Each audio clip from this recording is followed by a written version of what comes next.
Cats in ancient Rome were not just cute companions. They were worshipped as symbols of independence, feared as omens of bad luck, and sometimes thrown away like trash when they stopped catching mice. Why did a society that built the Colosseum and ruled half the world treat cats with such contradictions, both divine and disposable? Today, we'll uncover the surprising truth about how Romans really saw their feline friends. Hello, my dear friends. You probably think your nighttime skincare routine is intense, but imagine slathering on powdered arsenic, hoping it gives you that perfect ivory glow without, killing you. Welcome to the world of Renaissance beauty, where elegance masked danger and glamour was often just a breath away from the grave. So before you get comfortable, take a moment to like the video and subscribe, but only if you genuinely enjoy what I do here. Now, picture yourself standing in a marble hall lit by flickering candlelight. The air is thick with perfume and wax. Velvet hangs from the walls. You're dressed in stiff brocade, your face a smooth, ghostly canvas of white. The mirrors, what few exist, reflect back your perfection. But beneath that powdered glow, something sinister is happening. You probably once survived this. Now, dim the lights. Maybe turn on a fan for that soft background hum. And let's ease into tonight's journey together. You dip a puff into a porcelain bowl of white powder and dab it across your cheeks, forehead, chin. The dust is cool, silky, and clings like moonlight. You feel beautiful, untouchable, immortal. But the powder you've so lovingly applied is made from white lead, a mineral mined, milled, and mixed with vinegar into a creamy paste known as Venetian ceruse. The elites swear by it. It's expensive, imported, and toxic in ways no one yet understands. Your skin absorbs it slowly. Day by day, you poison yourself with every application. Still, alabaster skin is the height of fashion. Tans are for field hands and fishmongers. Nobility must glow pale, untarnished by the sun, unspoiled by labor. Your face is your proof of leisure. The more ghostly your complexion, the more power you seem to hold. And it's not just the lead. Under that layer of powder is a battlefield. You've plucked, shaved, and waxed. Maybe even rubbed in mercury to erase blemishes, because nothing must break the illusion of flawlessness. Your pores scream, your skin peels. But still you pat on another coat. The logic? In Renaissance thinking, beauty is divine. To be beautiful is to be closer to God. But it's also strategic. Your marriage prospects depend on it. Your place at court demands it. That chalky visage isn't vanity, it's armor. You glance at the other women in the gallery. Their faces, too, are white as death, cheeks artificially rouged, eyebrows plucked thin as threads. You're all locked in the same silent competition. Who can look the most effortless? Who can suffer the most invisibly? And let's talk about the cracks, literal ones. Venetian ceruse dries fast and brittle. Smile too wide, and your face fissures. You learn to control your expressions, laugh only with your eyes, tilt your head just so. Even joy becomes measured, mannered. To the outsider, you are elegance incarnate. But underneath, your skin is blistering. Your gums bleed. You feel faint, tired, forgetful. These are the symptoms of lead poisoning. But you've come to think of them as side effects of being noble. It's just the price you pay. Sometimes your servants lay your face with raw egg whites before the powder, an early attempt at a primer. It tightens the skin. Yes, but it also cracks when you talk, like drying glue. Again, you don't flinch. The illusion must hold. At court, the queen herself wears the same powder. You've heard the whispers, that after years of application, her skin has begun to slough, that her cheeks weep at night beneath the rouge. Still, no one dares to say a word. If the queen is doing it, it must be right. And in the end, this isn't about individual beauty. It's about social rank. You wear your face like a banner. You are not a commoner. You do not toil. You do not sweat. Your face says, I belong to the elite. And if that means slowly dissolving into a porcelain corpse, so be it. Even the men join in. Courtiers dust their faces, rouge their cheeks, paint their lips. Some even pluck their beards to maintain a youthful look. Everyone is striving toward the same pale perfection, even as their health erodes in tandem. The irony. All this effort, all this cost, all this suffering, and in candlelight, none of it matters. The dim glow softens everything. Your powder, your perfect skin barely visible. But the illusion must hold, because your fellow nobles know. They can see your discipline, or your lack of it. When the powder runs out, you panic. It's hard to come by. Imported in secret, taxed to the heavens, mixed only by trained apothecaries. Some nobles go bankrupt chasing it. Others mix their own, using cheaper lead alternatives. The results are often grotesque, purple blotches, burning eyes, flesh that won't heal. And yet, the cycle continues. You scrub your face raw at night if you're lucky enough to have clean water and begin again in the morning. The whiteness must remain. The mask cannot slip. The next morning, you awaken in a haze. Your skin feels hot. Your eyes ache. You think it's fatigue. Maybe nerves, but it's the lead. Always the lead. You reach for the powder anyway, because to appear without it would be worse. To appear natural would be a disgrace. You glance into your warped mirror, tilting your head just right to catch the good side. There's a crack forming near your mouth. A small one. You dab more powder. You smile carefully. It's good enough. For now. But there's more to that smile than your skin. Isn't there? Let's wander a little closer to those gleaming teeth of yours. You flash a smile on, practiced and poised, carefully measured to dazzle the courtiers watching your every move. Your teeth gleam like tiny pearls, a symbol of status and refinement. After all, a noble smile must be flawless, a shining beacon of wealth and health. But beneath that polished facade, the truth is far less charming. The glamorous illusion is all about perfect, radiant teeth, white and straight, gleaming under the candlelight. But the reality: your mouth is a war zone. Cavities, tooth decay, and rotting gums are your constant companions. Sugar, a luxury only the rich could afford, is the main culprit. Those lavish feasts, filled with honeyed pastries and sweet wines, feed the bacteria munching away at your enamel. And no, there's no toothpaste here that actually works. Your teeth blacken and crumble, but you grin anyway. To hide the damage, you chew on sticks dipped in herbal concoctions, hoping to freshen your breath and stave off decay. You gargle with vinegar and salt, which only aggravates your raw, bleeding gums. Some nobles go a step further, having their teeth pulled to prevent the embarrassment of a blackened smile. Yes, it's painful and reckless, but a missing tooth covered with a golden cap or a decorative plate is still better than the alternative, showing your rot. Remember, hygiene was not what it is today. You don't brush or floss as we do now. The concept of germs doesn't exist yet. Instead, you rely on bitter rinses and chewing aromatic herbs, believing that if your breath smells pleasant, your mouth must be clean. The Euler, it's not. Why endure this torture? Because to be noble means to appear flawless, and your teeth are no exception. A rotten smile is a sign of low birth, poverty, or sin. You've heard whispers about peasants with their foul mouths and missing teeth, so you clench your jaw, forcing yourself to smile wide only when absolutely necessary. Worse still, you wear dentures made of bone or ivory, uncomfortable and prone to slipping. Some of the wealthiest fashion forks pars involve false teeth, fitted with gold wires.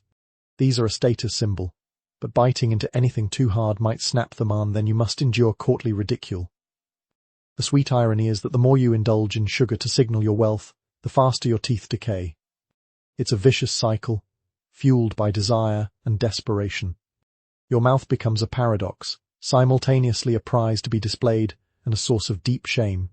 Now, imagine the stench. Despite the perfumed gloves and fragrant handkerchiefs, your breath is a battlefield of decay. Courtiers lean discreetly away during conversation, hiding their discomfort behind polite smiles. You learn to cover your mouth with a fan or a lace sleeve, hoping no one notices the sour odor. Some nobles try mouthwashes made from vinegar and mercury, both poisonous and harsh. They leave your mouth raw and your breath temporarily masked, but do nothing to solve the problem. It's all about appearance, not health. Behind closed doors, you hide the worst. You avoid mirrors, when you can, ashamed of the crumbling ruins where your perfect smile once lived. But in public, you must perform. Every smile is an act of courage, a mask within a mask, and while your teeth rot away, your status remains intact. Because it's not the truth that matters, it's the story you tell the world with your smile. White powder for the face, sweetness for the teeth, and silence for the decay. Still, you don't stop there. Your hairline, too, demands attention. You pull, you pluck, you reshape because beauty never sleeps, and the race for perfection never ends. As you lift your gaze, you wonder how far you're willing to go. How much pain can you endure for a glimpse of grace? Let's trace your fingers through the hair you've pulled back tight and see what secrets lie beneath. You run your fingers along your hairline, pulling it back just a little more, inch by inch. A smooth, high forehead is the signature of nobility, a canvas that speaks of wisdom, purity, and privilege. But this beauty comes at a price. Every tug hurts. Every strand yanked risks tearing your delicate skin. Yet, you persist. The glamorous illusion is striking, polished, gleaming foreheads, hairline retreating as if kissed by the heavens. Portraits of noble women and men reveal an almost unnatural expanse of bare skin, highlighting their status and refinement. But the shocking reality is far less serene. To achieve this look, you pluck your hairline mercilessly. Sometimes you even shave or burn the edges to create a smoother, more elevated forehead. This practice isn't just vanity, it's the social signal. A broad forehead was associated with intelligence and nobility, a sign that you didn't labor under the sun or get your hands dirty. It's a visual announcement. You belong to the elite, free from the mundane worries of peasants. But why the obsession with this particular feature? Renaissance ideals were heavily influenced by classical art and philosophy. The perfect face was a balancer. Proportions and the forehead played a crucial role in this geometry. The wider, the better. And since hair naturally grows low, you had to alter it artificially. The process was painful and sometimes damaging. Your scalp becomes red, irritated, even infected. Tiny wounds from plucking are common, and if you're unlucky, they fester. Still, the risks don't deter you. You endure the stinging pain because the social payoff is immense. Wigs enter the scene here, too. Some nobles, unable or unwilling to risk hair damage, opt for luxurious wigs designed to mimic this ideal high forehead. But natural hairlines remain the gold standard.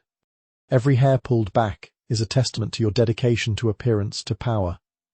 And the practice isn't limited to women. Men, especially those seeking court favor, also raise their hairlines, shaving or plucking to create that noble look. The lines between gendered beauty standards blur in this pursuit. But there's a darker undertone. The repeated trauma, too. Your scalp can lead to hair loss, ironically undermining the very beauty you chase. Some women end up with permanently receding hairlines or patchy spots. It's a cruel irony that to look noble and perfect, you sometimes destroy your natural beauty. Your hands, soften gloved in velvet or silk, become instruments of this painful craft, pulling each strand with delicate precision. You practice restraint, knowing that overzealous plucking will only harm your chances of a flawless appearance. You might also use irritating substances like mixtures of lime and ashes to delay hair regrowth. These concoctions burn your skin, but slow down hair, allowing you to maintain the ideal smoothness longer. The stinging sensation is a constant reminder of your sacrifice for beauty. Of course, the social pressure is immense. In court, every noblewoman is judged not only by her dress but by her hairline, her posture, her aura of effortless grace. To falter is to invite whispers and snide glances. Your pain is your secret, known only to you and perhaps a trusted handmaiden. You hide redness and flaking skin beneath veils or jewel circlets. You learn to smile through the sting. And after all this, you don't just leave it there. The rituals continue with harsh baths and elaborate wig arrangements, each layer adding to the illusion of perfection, while reality beneath festers quietly. Speaking of baths, your next step in this beauty ritual takes you to steaming waters, sulfur, and scalding discomfort, a cleansing that's more punishment than pleasure. You step into a steaming bath, the air thick with sulfuric fumes that sting your eyes and burn your nostrils. The water is scalding, almost unbearably hot, and yet you sink into it willingly, hoping for purification. You imagine the steam lifting away impurities, cleansing your skin of its many sins, both real and imagined. But in reality, this sulfur bath is far from soothing. It's an ordeal you endure because society demands it. The glamorous illusion is a ritual of renewal, rich nobles slipping into fragrant, luxurious baths to wash away the dirt and fatigue of their days. A moment of decadence, a soothing escape. But the shocking truth: these baths are often filled with sulfur and other harsh chemicals that scorch the skin and aggravate wounds. The heat dries your already fragile complexion, and the sulfurs, strong or cling stubbornly to your skin, a pungent reminder of the lengths you go to for cleanliness. Why subject yourself to this torture? Hygiene in the Renaissance was complicated. Bathing was not frequent, and many believed that too much water could open the pores and let disease in. The miasma theory, this idea that disease came from bad smells and poisoned air, meant that water alone was not enough. You needed to bathe in substances believed to kill or repel harmful vapors. Sulfur was prized for its purifying qualities. Its smell was believed to cleanse not just the body, but the soul. Nobles paid a steep price for access to these baths, which were often communal and crowded, filled with steam and cries of discomfort. The heat was said to open pores and release toxins. But really, it left your skin raw and vulnerable. You bear the sting of the sulfur, the scratchy texture of mineral deposits drying on your skin afterward. The bath is less about comfort and more about performance, proof to others that you care for your body and soul, that you respect your rank by adhering to these rigorous rituals. And yet, you remain itchy, your skin peeling from harsh soaps and mineral waters. The bath's promise of purity is undercut by the reality of irritation and dryness. You wrap yourself in heavy, embroidered robes after, the fabric sticking unpleasantly to your heated skin. The bathhouse is also a social stage. You exchange whispered gossip with other nobles, all while enduring the discomfort together. The shared misery is part of the ritual bonding, the price of privilege. But the story doesn't end when you step out of the sulfuric steam. No, your hair, too, must withstand its own trial. That thick, styled mane you so carefully tend is often brittle from repeated washing with harsh substances. You might soak it in vinegar to remove oils and dirt, leaving it rough and brittle, or use mixtures that dry it out for styling purposes. And when your hair refuses to cooperate, wigs become your salvation or your prison. Elaborate, towering wigs hide the damage beneath. They smell faintly of powder, but beneath that powder lurk hidden guest lice, dust, and ancient secrets. So from your scalding bath to your powdered wig, the pursuit of purity is a painful, pungent, and persistent ordeal. Next, well, lift that wig carefully and peer beneath its grandeur to discover the creatures that share your beauty throne. You reach up and grasp your wig, a magnificent creation, piled high with curls, powdered white and adorned with ribbons and jewels. To the casual observer, it's the pinnacle of elegance, a symbol of status and refinement. But beneath that elaborate structure, a hidden world teems with life, and not the kind you want sharing your scalp. The glamorous illusion is a crown of beauty and sophistication, crafted by the most skilled wig makers. These wigs are heavy, carefully styled, and scented with delicate perfumes to mask any underlying odors. Wearing one signals your place at court, your access to wealth, and your mastery of fashion. But the shocking reality: these wigs are often infested with lice, dust, and dandruff, tiny invaders thriving in the warm, dark nooks of your elaborate hairpieces. Lice are an unspoken fact of noble life. Despite the wealth and luxury, infestations are common. Wigs provide the perfect habitat for these pests, who feast on your scalp and leave itchy, irritating bites. Attempts to delouse often involve harsh powders and oils, some made with toxic ingredients like mercury or sulfur, which only add to the discomfort. You endure those itching, the scratching, the tiny bites you barely notice amid the grandeur. The servants assist in cleaning and powdering the wigs, but the pests are persistent, returning again and again.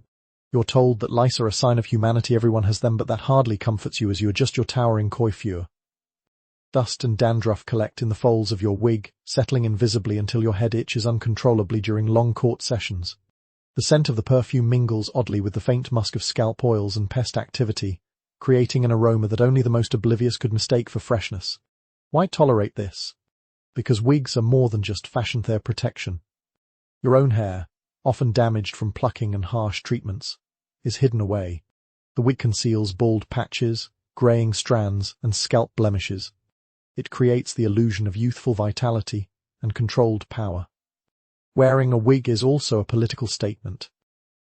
It declares your allegiance to the latest royal fashions, your connection to the crown, and your social superiority. To go without one is to risk being seen as outdated or less refined. The weight of your wig is a constant reminder of your status and your sacrifice. It pulls on your neck and scalp, making long hours a test of endurance. You learn to move carefully, lest the whole structure shift or collapse. Sometimes, during grand events, the wigs are so elaborate they require small frames or wire supports hidden beneath. Beneath the powder and silk ribbons, your scalp suffers. You can feel it itch, flare, and sometimes break out in sores. The cycle of infestation, cleaning, and re-infestation repeats endlessly. And all the while, you keep your composure. No one must ever see the discomfort. The elegance must never falter. As you adjust your wig in the mirror, you spritz yourself with yet another perfume, this one stronger, designed to mask the musty scent that lingers beneath. Perfume, like powdered lead, is a double-edged sword. It promises beauty and freshness, but hides decay and danger. Next, inhale those intoxicating scents and discover how the nobles fought invisible enemies with fragrant but deadly potions. You lift the delicate glass bottle to your lips, uncorking it with a practiced twist. A waft of floral and spice fills the air, a blend so rich it seems to erase the very notion of unpleasantness. You spritz the scented waters onto your skin, your clothes, even your gloves. The fragrance cloaks you like an invisible armor, a fragrant veil that announces your status and masks less savory truths. The glamorous illusion is intoxicating, delicate bouquets of rose, lavender, musk and amber lingering on noble skin, promising freshness, refinement and control.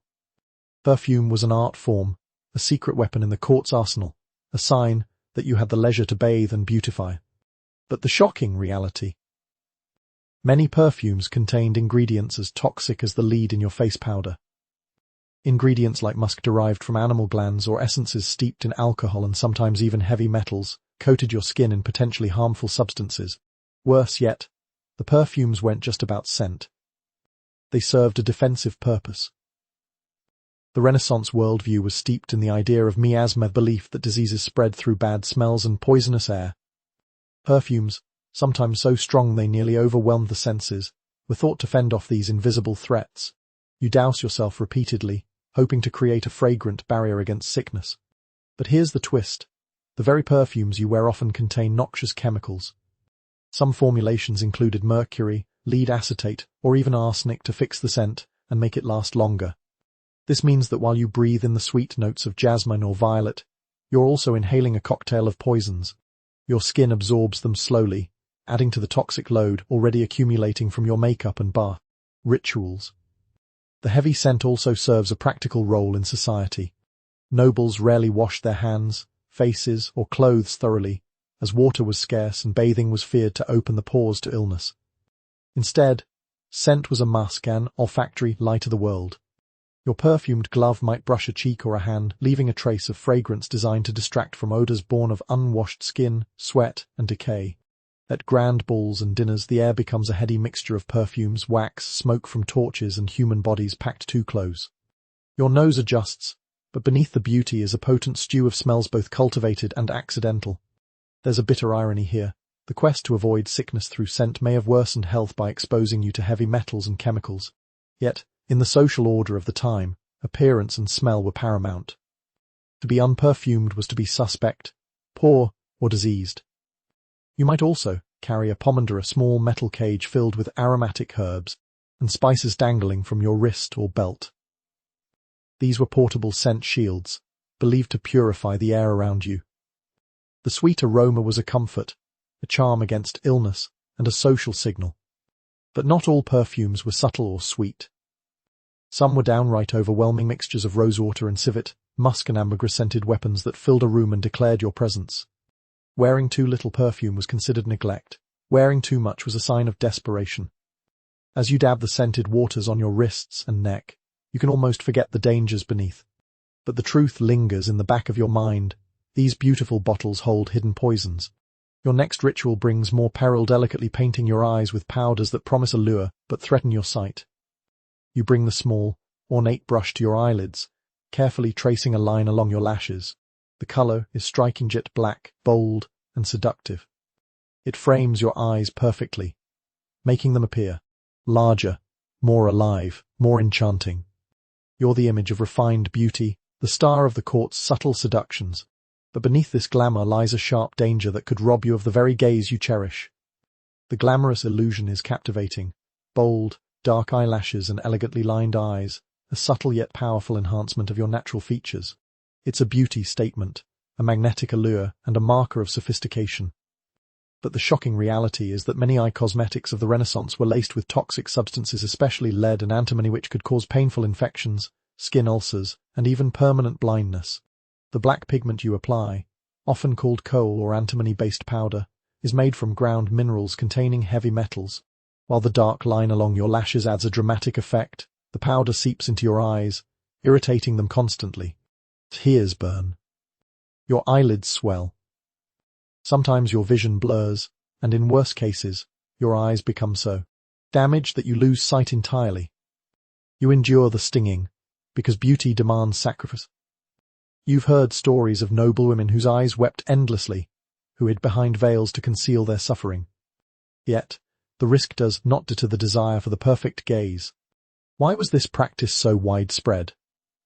The Renaissance fascination with classical beauty elevated expressive eyes. Eyes were windows to the soul, and to accentuate them was to command attention and respect. Moreover, the black lines framed the pale faces and powdered skin perfectly, creating striking contrast and drama. The use of lead and antimony was not a secret, but knowledge of their dangers was limited. The immediate benefits dark, lush lashes outweighed concerns about long-term damage. After all, beauty was a currency, and vision loss was a price many were willing to pay. You also might use crushed pearls or other precious minerals as eyeshadow or liner, which, while less toxic, were abrasive and damaging in their own way. Your makeup ritual includes not only application, but careful removal or at least attempts at it. Rubbing eyes after a day of heavy cosmetics is painful, your lids raw and sensitive. You might bathe your eyes in rosewater or herbal infusions, hoping to soothe the inflammation, but relief is fleeting. Interestingly, the use of cosmetics was also intertwined with notions of morality and virtue. A woman who went without makeup risked being labelled dull or unkempt, but those who wore it excessively could be accused of vanity or even witchcraft. You walk a fine line. And while your eyes captivate the room, there's another subtle feature you manipulate to perfection: beauty spots, small dots of fabric or painted pigment placed precisely to enhance or distract. Fake moles, or patches, were all the rage, and their story is as curious as their placement. Let's take a closer look at those little dots that could hide shame, disguise disease, or flirt with danger. You press the tiny velvet patch against your cheek, smoothing its edges with a gentle fingertip. It's a perfect little molar strategically placed to draw the eye to your highest cheekbone or to the corner of your lip. To onlookers, it's a flirtatious accent, a playful note in your powdered face. But this innocent dot hides secrets of shame, disease, and desperation. The glamorous illusion is delightful. Those little beauty spots, or mouches, are chic adornments, imported from France or crafted by skilled seamstresses. They come in shapes beyond simple circle charts, stars, even crescents, each one carrying its own flirtatious meaning. A mole near your temple whispers of intelligence. One by the mouth hints at desire. Courtiers decode these signals like secret love letters, a silent language across the ballroom. But the shocking reality is that these patches are camouflage for far uglier marks: pockmarks from smallpox, scars from boils, sores from infections, or discolorations born of syphilis and other hidden ailments. You coat the back of each patch with a sticky mixture: rosewater, gum arabic, maybe a hint of vinegar to make it adhere all day. The paste feels tacky and cool against your skin. If you press too hard, it smears your powder. If you press too lightly, it may lift, betraying you mid-dance. You've learned to glide your fingertips ever so softly, lifting stray hairs and smoothing the edges. You wonder if anyone suspects that beneath these dainty dots lie the disfiguring marks you're desperate to conceal. The adhesive tugs at your skin when you peel the patch off at night, leaving a brief, red imprint, another secret of your beauty regimen. Why accept this practice? In Renaissance society, physical imperfections signified moral or social inferiority. A scarred face could mean poverty, illness, or divine punishment. Nobles believed that their bodies reflected their souls. To have blemishes was to flaunt impurity. Thus, these cosmetic patches became vital tools in the art of social survival. By placing a sweetheart near your brow, you're rewriting your story. No pox here, only love and courtly grace. Of course, patches come with their own hazards. The adhesives, often concocted in an apothecary's back room, aren't always sanitary. A dab of contaminated gum arabic can introduce bacteria to tiny cuts or lesions, leading to fresh infection. You cover the patch anyway, preferring a fleeting risk of a sore to the permanent site of pockmarks. And sometimes, you use patches not just to hide damage, but to draw attention away from worse. A bright dot above your lip distracts from the swelling of a painful boil beneath. You artfully position a star to conceal a raw, itchy patch of eczema brought on by all the sulfur baths and lead makeup. Your face becomes a map of misdirection, each patch a strategic checkpoint. Even the color choices carry risk. Some dyes used to tint the fabric deep black, crimson red are made from arsenic-laced pigments. You don't question it. The richer and more vibrant the hue, the more prestigious the patch. You're betting that no one will notice when you inhale a trace of poison with every breath. In social gatherings, these mouches become conversation pieces. A patch in the shape of a half-moon near your temple evokes the mysteries of night, suggesting you're both elusive and enchanting. Loved ones leave discreet compliments. Your beauty spot suits you, they coo, unaware that it's hiding your very real pain. But you know the truth each time you feel the tiny weight of silk or velvet against your skin. You know the itch when it catches on your glove. You know the pang when you remember what you've concealed. Beneath the velvet, your confidence trembles on the edge of exposure. Yet the practice persists generation after generation. You instruct your handmaiden in the delicate art of cutting and placing these patches, drawing on pattern books that detail the secret language of the mole. You memorize which cheek signifies marriage prospects and which corner of the mouth invites suitors. It becomes a dance of appearances, performed on the stage of your own face. And while you engage in this silent pantomime, the real dangers loom just beneath the surface. Those patched shadows may hide festering sores that could spread infection to others. A careless wipe of your glove could transfer bacteria to a noble friend unthinkable. So you keep your distance, a stiff courtesy born of fear as much as rank. By bedtime, you gingerly peel away each patch, inspecting your skin in the dim light. The pale circle left behind is proof of another performance. You smooth on a salve perhaps a mixture of honey and crushed herbs to soothe the irritation. Tomorrow, the cycle begins anew. Powder, rouge, patches, and the endless art of concealment. But as you rise from your vanity, ready to cinch your waist into steel and silk, you realize that every beautiful dot has been a tiny betrayal. Each patch shields you from the gaze of the world, even as it keeps you from seeing yourself clearly. Next, we'll lace ourselves into steel and silk where beauty is bound so tightly it crushes the soul. You stand before the full-length mirror, fingers hovering over the rows of lacing at the back of your gown. Beneath the silks and velvets lies your true foundation, a tightly boned corset that molds your body into the coveted hourglass silhouette. You slip your arms through the shoulder straps and a servant begins the slow, deliberate task of cinching each lace, pulling tighter with every tug until your waist feels as though it's being drawn through the eye of a needle. You gasp for breath, but you dare not complain. The goal of a tiny waist is worth every shallow inhale. The glamorous illusion is irresistible, a slender midsection that contrasts the wide skirts and padded hips of your gown, creating a dramatic visual impact worthy of courtly admiration. Portraits present a figure so impossibly small, at the waist. It seems otherworldly, as though sculpted by angels rather than human hands. The corset is the secret weapon, a structure of whalebone or stiffened leather that shapes flesh into art. When you glide into a room, your posture is perfect, your form commanding.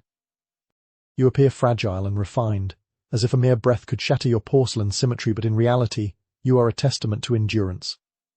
The shocking reality, however, is that this beauty comes at a terrible cost.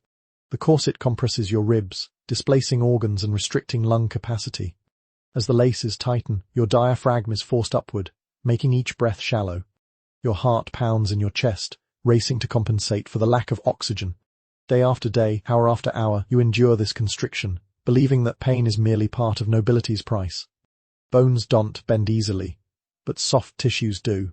Over time, your internal organs shift. Your stomach is pressed downward, which can lead to digestive distress, heartburn, indigestion, even fainting during grand events when the music swells and your pulse rises. You learn to manage these symptoms quietly, a small sip of wine to ease the ache, a discreet pinch of aromatic herbs to settle your nerves. But there's no real relief until the laces are loosened at night, and even then, your body screams with gratitude for the freedom of expansion. Why endure such torture? In Renaissance society, the human form was judged by its shape. Influenced by classical art, figures drawn by masters like Titian and Michelangelo glorified curves and proportion. A tiny waist signified femininity, virtue, and social superiority. It was the ultimate signifier that you lived a life of leisure, unburdened by labor that would burn calories and alter your figure. To reject the corset was to reject the very code of nobility. Moreover, the corset was more than fashion, it was a symbol of discipline and control. You prove your worth by how tightly you can lace yourself, how well you can endure discomfort without faltering. Your willingness to suffer for beauty demonstrates your commitment to the social order. It's an unspoken test. Those who can't bear the binding are deemed weak or vulgar. And it's not just physical pain you endure. Your corset changes the way you move. You learn to take smaller steps, to glide rather than stride, to pivot at the hip instead of bending your waist. Dancing becomes an athletic feat of grace under constraint. You memorize routines that allow you to curtsy without collapsing, to sit without the bones digging into your back or hips. Every gesture is calibrated to maintain the illusion of effortlessness. There are darker consequences, too. Some physicians of the time warn that corseting can lead to fainting spells, miscarriages, and even permanent deformities of the spine and ribcage. But such warnings are whispered only in private. You dismiss them, attributing your dizziness to nerves, or the heat of this ballroom. And besides, pain is part of the package. You remind yourself that a small waist is a weapon of social capital. It grants invitations to exclusive gatherings, flattery in shadowed corridors, and the power to make alliances that shape dynasties. Yet, the corset's hold extends beyond your body, it infiltrates your mind. You begin to judge yourself not as you are, but as you appear when tightly cinched. Your self-worth becomes tied to a number on a measuring tape. In moments of solitude, you find yourself unconsciously pressing your hands to your waist, testing for tightness, seeking reassurance that your form still meets the standard. At night, when the laces finally loosen and you collapse onto your bed, relief washes over you in a rush. But by morning, the memory of that freedom fades, replaced by the familiar thrill of transforming into your courtly self. The ritual is both agony and ecstasy, pain and power, bound together like the laces that cinch your torso. And though you emerge from your chambers adorned in silk and steel, your body subtly rearranged by the corset's shape, you know that this is only one layer of your carefully constructed persona. Next, you'll hide the everyday grime on your hands behind perfumed gloves, another mask in this endless pageant. Your servant holds out a pair of scented gloves. As you slip them on, you steel yourself for the next act of concealment, a ritual as fraught with contradiction as the corset itself. You lift your hand, encased in a fine leather glove, and press it gently against the edge of a gilded table. The glove's surface is supple, smooth, and carries a faint whisper of rosewater and civet. It feels luxury as an extension of your elegance that shields the world from the less delightful truths beneath. To slip into these scented gloves is to transform your hands from instruments of labor into tokens of nobility. Yet, underneath this fragrant barrier, your fingers bear the grime and secrets of a lifetime of concealed dirt.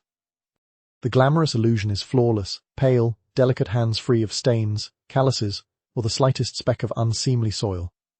In portraits, nobles flaunt these gloves like jewels, a clear signal that they've never touched a plough, a mop, or a hammer. Gloved hands resting lightly on a velvet armrest or delicately holding a fan are images of refined leisure, proof that you exist in a world apart from the physical hardships of the common folk. But the shocking reality is that your hands are anything but clean. You seldom wash them. Fresh water is scarce, and the prevailing wisdom warns that water opens your pores to disease. Instead, you rely on your gloves to keep your hands from the world, and the world from your hands. Beneath the leather, sweat, dead skin, and layers of perfume mix into a grimy concoction that occasionally threatens to irritate your skin.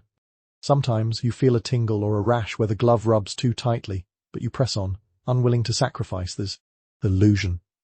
Why avoid washing? The miasma theory that bad airs carry sickness holds that water weakens your body's defenses. A quick rinse in lukewarm water is believed to wash away vital humors. So instead of cleansing, you dust your hands with scented powders, rose dust, orris root, lavender, hoping the fragrance serves as a shield. Gloves become mobile scent diffusers, keeping the world at bay. And gloves aren't just about hygiene. They are political tools. To shake hands or touch another without gloves is almost unthinkable. Touching skin reveals your humanity and vulnerability.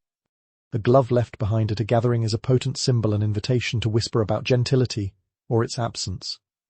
You intentionally drop one now and then, an excuse for a suitor to retrieve it, to steal a moment of contact, all while maintaining the decorum of separation.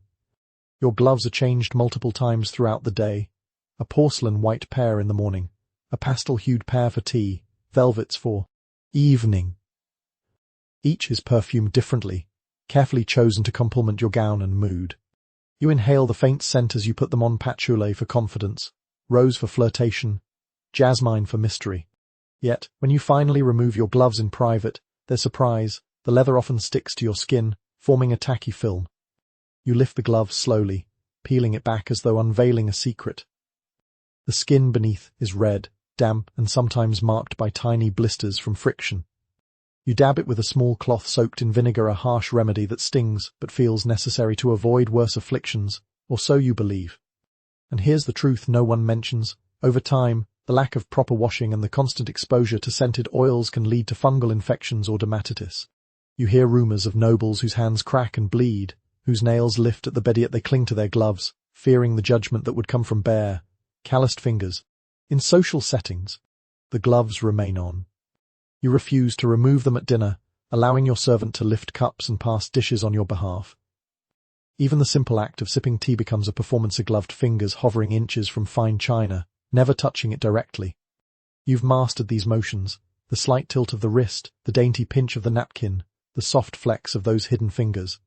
Your gloves also conceal evidence of other practices. Perhaps you've used a scented pomander in your other hand, rubbing it discreetly against the leather to freshen the air around you. Or maybe you've applied a thin layer of lead-based powder on your fingertips to ensure your gloves remain immaculately white, another layer of concealment atop another. And yet, no glove can hide your mouth. The conversation shifts to compliments on your hand, show delicate and your gloves are. They murmur, but eventually, someone will ask you to speak closer, to share a private thought, and that is when your breath betrays you. Your lips part, and you feel the sting of vinegar on your tongue from the last rinse. You clutch at a lace handkerchief, pressing it to your mouth to stave off suspicion. But perfume can only do so much. Soon, it will be time for your midday ritual, a gargle with a potent, mercurous mouthwash, the taste of which lingers far longer than you'd like.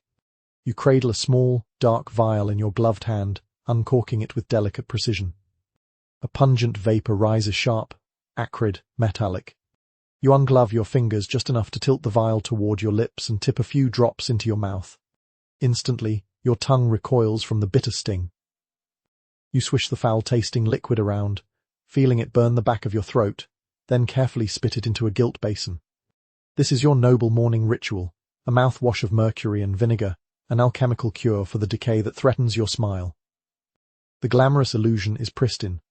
Nobles are said to possess not just perfect teeth but immaculately fresh breath, a delicate bouquet of rosewater and exotic spices. Courtiers lean in to hear your whispers, captivated by the idea that your mouth could rival the finest garden in bloom. In paintings, no brushstroke suggests the slightest hint of foulness, only elegance and refined sensibility. But the shocking reality is a bracing cocktail of poisons. Mercury, prized for its purported antiseptic powers, mingles with harsh vinegar to score your gums and teeth. You believe it kills the bacteria that feast on your enamel, preventing cavities and foul breath. Instead, it slowly corrodes your mouth, eating away at soft tissue, eroding enamel and seeping into your bloodstream. Your gums recede, nodules form along your tongue's edge, and your teeth ache with a deep, relentless throb. Yet you continue, convinced the agony is worth the illusion. Why would you tolerate this nightly ordeal? In a world where dental care is rudimentary at best, and rotten teeth are considered evidence of vice or low birth, even a hint of bad breath can ruin your reputation. Gum disease and cavities are seen as moral failings. Proof you indulge in sinful sweets and neglect your body. To mask the rot, you rely on this brutal rinse, trusting the wisdom of alchemists and court physicians who promise salvation in every bitter drop. The vinegar helps the mercury linger, opening microscopic crevices between tooth and gum. You feel it fizz and hiss, loosening years of plaque along with any semblance of comfort. Your tongue grows numb, and you notice the faint glimmer of blood when you dab it with a cloth afterward. But all that matters is the cover it provides. Friends and rivals alike remark on your vitality, unaware of the price you pay beneath the surface. In private, you examine your reflection in a hand mirror, lifting your lips to check for coppery stains or fresh sores. You dab your gums with rosewater to soothe the sting, massaging in a paste of crushed mint leaves and sugar to offer a fleeting reprieve. The fresh taste lingers only momentarily before the mercurial bite returns at your next wash. The interplay of fear and desire drives you onward. Fear of social ruin, of whispers calling you diseased, and desire for that perfect fade. Your mouth becomes a battleground where toxins clash against bacteria, and you stand at the center, fragile and determined. Of course, there's a tragic irony here. The very substance meant to protect you may be poisoning you. Mercury is a slow predator, creeping through your veins, depositing in your organs, wool gathering in your mind. You dismiss those faint headaches, the tremor in your hands, the sudden bouts of melancholy. These are the hidden tolls of your beauty ritual, secrets you bury beneath layers of powder and lace. You might think yourself alone in this torture, but you're part of a vast, silent network of nobles united by shared suffering. Physicians whisper in royal chambers, trading notes on new formulas. Courtiers swap recipes in hushed tones, each hoping to find a blend stronger or less painful than the last. Yet none admit the full horrors. To do so would invite panic, and naked truth is far more dangerous than poisoned breath. Between swallows of fragrant tea and sips of claret, you schedule your rinses meticulously. Morning, before the first mirror glance, midday, discreetly behind a tapestry, evening, in candlelit solitude. The ritual is your secret oath to perfection, a vow to endure whatever it takes. And even as you polish your image with this corrosive potion, you remember another, more ritualistic form of self-harm awaiting you, the prick of a needle for that coveted flush of health. Soon, you will bleed yourself a performance of vitality, a paradoxical pursuit of beauty through anemia. But first, you rinse again, tasting vinegar and metal on your tongue, recalling the feel of fresh mint and rosewater that barely masks the truth. In a little while, you will draw that first drop of blood. You settle into your dressing chair, sleeves rolled to your elbows, heart fluttering with a mix of anticipation and dread. In your lap rests a slender lancet, gleaming steel honed to a fine point. Nearby, a small pewter dish awaits the crimson reward of your ritual. Today, like so many before it, you will bleed yourself in pursuit of the perfect, rosy flush that defines noble health. This is no mere cosmetic touch-up. It is an intimate dance with your own lifeblood. The glamorous illusion is that of a vibrant, natural glow, cheeks touched by morning dew, lips rosy as ripe cherries, skin suffused with vitality. Portraits of noble women showcase that subtle blush, the suggestion of well-balanced humours and robust health. Observers marvel at how fresh you appear even in candlelit halls and draughty galleries, casting you as a picture of youthful vigour. A rosy cheek implies a body in harmony, free from the pallor of lead, the pall of illness, or the fatigue of labour. The shocking reality is more visceral. You prick the delicate vein in your inner arm, pressing the lancet until it breaks the skin. You feel that tiny sting, a sharp reprieve followed by the warm trickle of blood. You lean over the pewter dish, watching those dark droplets pool, each one a brutal testament to what you endure. The iron tang fills your mouth as a stray drop springs free, and you can't help but taste it briefly before it slides away. Beneath the veneer of beauty lies a body willingly wounded, a sacrifice made for a fleeting fade. Why would you embrace such pain? Because Renaissance medicine is governed by the theory of humours. Blood, phlegm, black bile and yellow bile must remain in balance. Health, and by extension beauty, depends on this equilibrium. Too much blood leads to fever and agitation. Too little, and you risk melancholy and lethargy. By intentionally withdrawing blood, you align your humours, banish supposed toxins, and coax your skin into that coveted blush. The blush is proof of proper balance, an advertisement of your mastery over nature and nature's obeisance to your status. The procedure is precise. You use a cleaned blade, often sterilized in hot coals or vinegar, to ensure only a modest flow. Too much blood, and you may faint, or worse, invite weakness that could compromise your entire season at court. Too little, and the desired pink hue never materializes. Timing is crucial. You bleed yourself just hours before a grand event so that your cheeks glow at their peak when you enter the hall. It is both science and art, a ritual passed down by apothecaries and courtiers alike. You endure the sting, the slow pulse of warmth spreading beneath your skin. As the blood drains, a lightness courses through your limbs, a fleeting euphoria, a hint of dizziness that you mask with breathing exercises and a stiff posture. You press a cloth soaked in cold rosewater to your arm afterward, soothing the wound even as you hope the bite will leave no scar. Several minutes later, you run to the mirror, tilting your head to catch the right angle of light. There it is, just enough redness, a glow that seems wholly natural.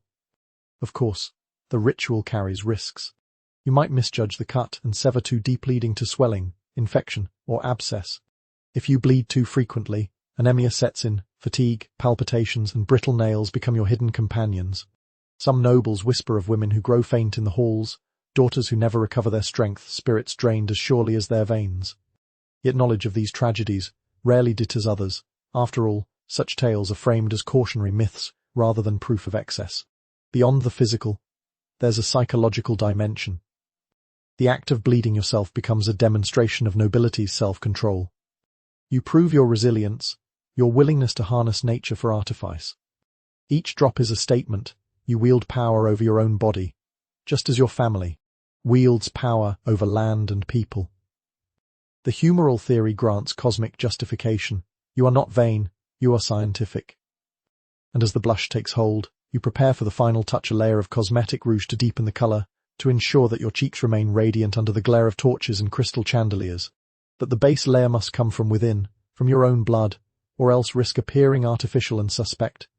Dappled light filters through stained glass windows as you slip into your gown, the corset once again cinched tight, the gloves in place, the patches set just so. Your blush gleams like polished porcelain, a silent testament to the ritual you performed hours ago. Courtiers will comment on your healthy glow, on how well you wear fatigue, never knowing the blade you wielded in private. Every gesture you make is imbued with the afterglow of your sacrifice. When you curtsy, the faint hint of dizziness adds grace to your movements, lending an ethereal quality to your carriage. You catch a glimpse of yourself in a gilded mirror and marvel at the transformation, from veiled suffering to flawless presentation in just a few deliberate cuts. Yet even as you bask in the admiration, a memory lingers of the warm liquid on your skin, the echo of pain in your arm, the subtle tremor in your hand. The ritual will recur season after season, each time reinforcing the bond between suffering and beauty, control and display, life and artifice. Soon the final act awaits, the ceremonial application of crushed gems, grinding rubies into powder to adorn your cheeks and collarbones, a deadly, dazzling tribute to your noble station. You settle at your dressing table, a small mortar of polished alabaster cradled in your lap. In your hand rests a handful of brilliant red ruby gifts from distant mines, their glittering facets proof of your family's wealth and influence. With the pestil's smooth weight, you begin to crush the gems, red dust swirling around you like crushed roses. You plan to mix that powder into your cosmetics, to brush it across your cheeks and helletage, capturing light in a way no vegetal dye or mineral pigment can replicate. It is the ultimate display of status. Not only can you afford such treasures, you can destroy them for the sake of your beauty. But as the stones shatter beneath your touch, your skin cries out literally. The glamorous illusion is dazzling, the finest gem powders catch the candlelight, making your skin sparkle with an otherworldly glow. Painted into your rouge, the crushed gems create a rubescent sheen that no simple red ochre can match. With each flicker of torchlight, your cheeks appear to shimmer, as if lit from within. Portraitists capture that effect, rendering you in paint as a living jewel in human form, an embodiment of opulence and prestige. But the shocking reality is cruel. Rubies are hard enough to scratch glass, their powder is abrasive against your tender skin. When you apply this gem-infused rouge with a soft brush, it tears at the surface of your cheeks, leaving tiny microcuts that weep clear fluid. Those cuts sting when the powder settles into them, mingling with lead-based makeups and acidic fixatives to cause inflammation.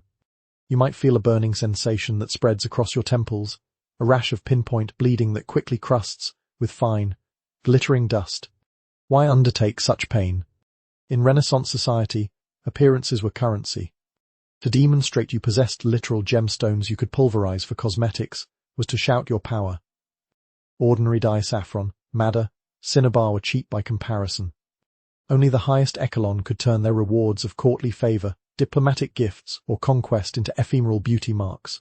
It wasn't vanity, it was economic display, a clear signal that even your cosmetics were built on uncompromising wealth.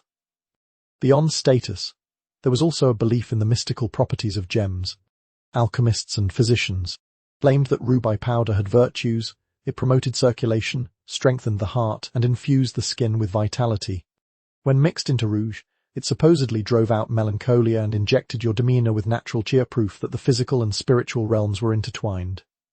Gem powder was not mere decoration, it was a potion for well-being, backed by the authority of learned men in black robes. So you persevere, crushing each garnet, ruby, or tourmaline nugget in turn, despite the grinding pain in your palms and the inflammatory sting on your cheeks. You've meticulously measured the ratio, just enough gem to stand out, not so much that the cuts become obvious. Too much, and the abrasions would bleed visibly, drawing unwelcome concern. Too little, and the effect would be lost in the flickering gloom. Once the powder is mixed into your rouge base of wax, laid, and oil, you dab it onto your skin with a lamb's hair brush, starting at the apples of your cheeks and sweeping upward toward your temples. The glittering flecks catch every torch beam, each shimmer a testament to the destructive luxury at your command. But as you smooth the color, you notice the tiny lines of red where the patches of skin have torn. You press gently, hoping to redistribute the dye and mask the wounds. When you finish, your face is a study in contradictions, illuminated yet injured, precious yet painful. At court, under the vaulted ceilings of the great hall, you move among the lamps and chandeliers. You feel the heat of 100 eyes upon you, the hum of whispered praise and envy. The cheeks glow like embers. They murmur, unaware that it is not embers but blood and crushed gemstones fueling your radiance. You imagine their astonished faces. How they must marvel at such unearthly perfection. No one suspects the sting behind each smile. But there's always a flicker of guilt. You recall the long journey of those rubies from the dark, dangerous mines where laborers toiled under threat of collapse and theft, to the hands of merchants, to your table at court. Each fragment of gemstone is a story of toil, danger, and cost.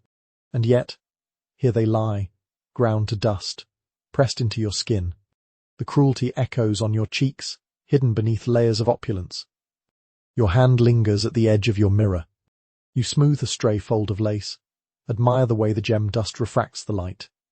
Still, the pain pulses beneath, a reminder that beauty is often built on suffering, both yours and that of countless others. You close your eyes, willing the sting to fade into sensationless glamour.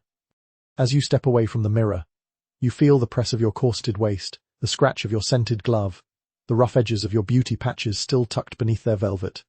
You are a living ornament, a mosaic of luxury and agony. Now, with your cheeks alight and your jewels destroyed, you prepare for the final illumination of your person, ensuring that no hint of sweat betrays your labor. You reach for a slice of fresh citrus lemon or orange, planning to tuck it beneath your arms. It is the last act in this theater of concealment, a fragrant wedge to chase away the odor of exertion. Soon, you will discover that even this simple fruit holds its own bittersweet secrets. You slip a wedge of bright yellow lemon into your silken shift, tucking it snugly beneath each arm just above your corseted waist. The fruit's zesty scent mingles with your floral perfume, promising an illusion of unassailable freshness. In the soft candlelight, you glide through corridors, your arms at ease, every movement exuding effortless grace. To the casual observer, you are the very portrait of refined cleanliness, an aristocrat untouched by the base realities of sweat and odor. But beneath that citrus shield lies a sticky, stinging secret you dare not reveal. The glamorous illusion is simple, lemon halves pressed into the hollows beneath your arms, serving as noble deodorants. The cool flesh of the fruit absorbs moisture, neutralizes sour notes, and leaves a pleasant tang of citrus on your skin. In aristocratic circles, this practice is touted as an elegant, natural alternative to coarse powders and harsh washes. It's a quiet triumph over bodily humors, an intimate ritual of self-care that sets you apart from the unwashed masses. But the shocking reality is far less idyllic. As the evening wears on, the lemon's juices seep through your shift, mingling with your unseen perspiration. The acidic fruit, meant to banish odors, begins to ferment against your warm skin, creating a brackish brew that stings like salt in a wound. Each small bead of sweat that escapes your corset drips down into the citrus, turning the bright wedges into sticky pools of fermenting pulp. You feel faint twinges of irritation where the acid touches your tender underarms, tiny red welts appearing by the time you reach the Great Hall. Why rely on lemon when you could simply wash? Because water, it said, invites disease through open pores. Better to mask the stench than risk your humours running rampant. Moreover, the citrus is a statement of privilege. Only those with access to exotic fruits imported from Mediterranean groves at great expense can claim such a sophisticated deodorant. Peasants dab their armpits with coarse powders or dirty rags. You wield nature's finest, a statement of wealth distilled in every fragrant drop. But there's more. The lemon halves, once inserted, must stay in place until you find a private moment to replace them. Courtiers regard any visible fruit with suspicion. Only a deft hand can swap wedges without drawing attention. You master the art of the discreet snatch, slipping behind a tapestry, unlacing your gloves just enough to extract the spent wedges, and slapping in fresh ones. It's a delicate choreography, a secret performance hidden beneath layers of silk. And yet, despite your best efforts, the reality seeps through. The sticky juice attracts flies and small insects drawn to the fermenting sugars. You find yourself twitching, beckoned by an errant gnat or fly that lands on the lemon's surface. A gentle wave of your hand, gloved of course, sends your tiny pest out of sight, but you cannot shake the feeling that unseen eyes have caught the motion. A buzzing interruption at court could shatter the illusion. Furthermore, the lemon's acid, while meant to conquer odor, also strips away the thin barrier of your skin's natural oils. Over time, your underarms grow raw, chafing against the tight fabric of your shift and corset. You wake some mornings to a faint burning sensation, a reminder of last night's fragrant folly. To soothe the irritation, you apply a paste of crushed herbs and honey, a sticky balm that adds another layer of odor, albeit sweet, to your nightly repertoire. Despite these risks, the practice persists because it aligns with Renaissance beliefs about balance and refinement. Miasmas, the noxious airs of decay, are thought to cling to the unwashed body. Citrus, with its sharp scent, is believed to cut through these harmful vapors, offering a fragrant barrier against invisible disease. The more potent the aroma, the stronger the defense. So you layer your perfumes, powders and citrus wedges, building an olfactory fortress around yourself. Socially, the lemon slices serve as a subtle status marker. A well-placed wedge, barely peeking from beneath lace, signals you have the means and leisure to indulge in such exotic luxuries. Gentle compliments follow flirtatious glances. Your citrus is divine, a suitor might whisper, unaware of the rot beneath the rind. The praise feeds your need for approval, even as you endure the acidic burn. Modern ears might recoil at the idea of fruit as deodorant, but in your world it is the height of sophistication. You trust apothecaries who praise citrus virtues, just as you trust perfumers who promise safety in every spritz of musk. The contradictions blur. Water is poison, perfume is panacea, lemon is both cure and curse. And you move through this web of beliefs, weaving your own narrative of purity and power. As the final strains of courtly music echo through the hall, you feel a sharp twinge in your underarms, a dance of pain to accompany the dance of court. You remind yourself that appearance is everything, that discomfort is merely the cost of admission. You dip one hand behind a tapestry, swapping lemon wedges with practiced ease, then return to the ballroom with a serene smile. The night concludes, and you retreat to your private chambers. You remove the wedges, peeling them away with a quietly triumphant sigh. Sticky pulp clings to your fingertips, and you wipe it on a cloth, the tang of citrus lingering in the air. You pause to admire the last glow of candlelight on the empty rind before washing your hands briefly with a damp cloth, careful not to open your pores. Soon, you will slip into bed, exhausted and fragrant, your body still humming with the echoes of palace intrigue. But even in sleep, the cycle continues. Your pillows laced with perfumed sachets await, harbouring the detritus of generations of nobles. You will lay your head on velvet and lace, unaware of the tiny creatures lurking in the seams. Tomorrow you will rise and begin again with powder, rouge, patches, corsets, gloves and citrus, each layer a testament to your station and your suffering. And as your weary eyes close, you'll feel that final pang, the soft whisper of a lemon wedges memory against your skin, a reminder that beauty's sweetest tools often harbour the most bitter truths. You ease yourself onto the opulent mattress, the heavy brocade of your gown rustling against the pale linens. Candles gutter in the corners as you sink into plush pillows, embroidered with silks and perfumed sachets of lavender and rose. In this moment, you believe yourself enveloped in serenity and noble at rest, untouched by the sordid realities of this common world. Yet as you close your eyes, Thousands of tiny legs stir beneath you, and the plush haven becomes a breeding ground for creatures you cannot see. The glamorous illusion is restful slumber among the finest bedding, mattress ticks stuffed with feathers, pillows fluffed by loyal servants, sheets laundered with fragrant waters. You imagine drifting off, the scent of herbs lulling you into peaceful dreams. This sanctuary proclaims your leisure and refinement, a final testament to your elevated status at the end of each day. But the shocking reality is that these sumptuous retreats are crawling with lice, fleas, bedbugs, and mites, all thriving in the warmth your body provides. Feather-stuffed mattresses are prime real estate for pests, and even perfumed sachets cannot repel them fully. You feel the occasional tickle on your skin, a tiny sensation you attribute to a stray hair until you catch a glimpse of a minuscule insect scuttling across the linen. Your heartbeat quickens, but you dare not disturb the perfection of the moment. Why tolerate such infestations? Bathing was infrequent, and bedding was expensive to replace. Nobles kept their linens for weeks or months, airing them only when absolutely necessary. The belief that water and freshness invited disease kept you from washing sheets regularly. Instead, you placed fragrant herbs, mugwort, wormwood, rosemary between layers of fabric, trusting their aroma to ward off miasmas and pests. Yet the pests remained, hidden in crevices and seams, emerging under cover of darkness to feast on your blood.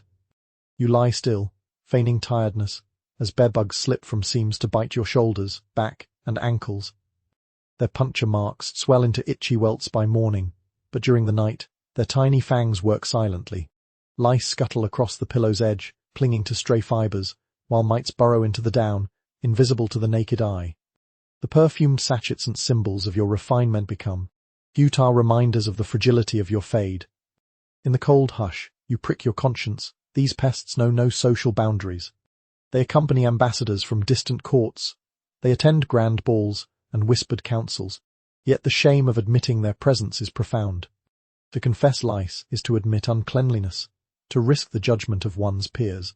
Better to endure the itch, the restless sleep, and the hidden bites than face the scandal of infested chambers. Some nobles resort to drastic measures, scattering burnt brimstone under the mattress, fumigating chambers with smoke so thick it chokes, or even lining the bed frame with poison-laced powders. These methods often prove more harmful to health than the pests themselves, sending noxious fumes into your lungs and staining fine tapestries. And still, the creatures survive, adapting to each assault in an endless arms race of scent and smoke. Yet, the nightly ordeal yields a perverse intimacy with your own body. You become attuned to every twitch, every ripple of fabric, every prick of sensation. You learn to shift with caution, to avoid biting zones until the dawn's first light. You stiffen your posture to minimize contact, arching your back slightly as if perched on a throne rather than lying flat on a bed. When pre-dawn finally arrives, you slip from the sheets, nimble as a cat avoiding hot coals. You brush your garments with a linen cloth lint roller before it's time to snatch away any lingering hitchhikers. Your handmaiden stands ready to launder your nightclothes, though she knows those garments will soon return, infested once again, to the chamber. And yet, the routine persists. You replace the herbs in your sachets, rotate fresh sprigs of lavender and rosemary, and whisper silent prayers for a pest-free night. Your final glance at the chamber's flickering candles is a moment of bittersweet hope. You long for purity, but you know the cycle will restart with tonight's return to these velvet sheets. As you step away from the bed, you carry the weight of this secret. The most private sanctuary in your world is anything but clean.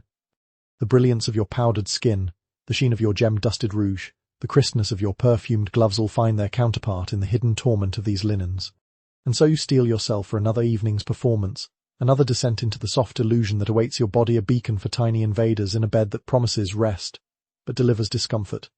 The final act in this night-long ritual is a reminder that beneath every layer of luxury lies a world you cannot fully control. As you drift away from the echoes of palace life, imagine the flicker of candlelight softening every harsh edge. The tapestries on the walls soften into shadows, and the plush bed beneath you seems weightless. Each breath you take is slow, measured and gentle, like the rise and fall of delicate petals in a whispering breeze. The hidden world of insects. These sting of acidic fruit, the tight hold of your corstal fade into the background, mere ripples in a tranquil sea. Remember that beauty, as relentless as it can be, is also fleeting. The powders will wash away, the rouge will fade, and the scents will dissipate with dawn's first light. But in this moment, you have earned your respite. Let the scent of lavender soothe your mind. Let the touch of cool linens cradle your body. You are more than an image. You are the breath between heartbeats, the pause between whispers. Picture the soft hum of distant music, the gentle rustle of silk, the muted sigh of satisfied dreamers slipping into stories of their own making. Allow the world to recede, to become a distant tapestry that you admire from afar. Your trials, your elaborate masks, your hidden wounds, they all belong to another time, another life. The night, you exist only in calm softness, in the hush of gentle darkness. And as your eyelids grow heavy, may your dreams be of whispered secrets, of fragrant gardens in moonlight, of warm sunlight that greets you at morning without pain or pretense. Rest now, my dear friend, for you have endured the weight of artifice and emerged into a moment of pure, unguarded peace.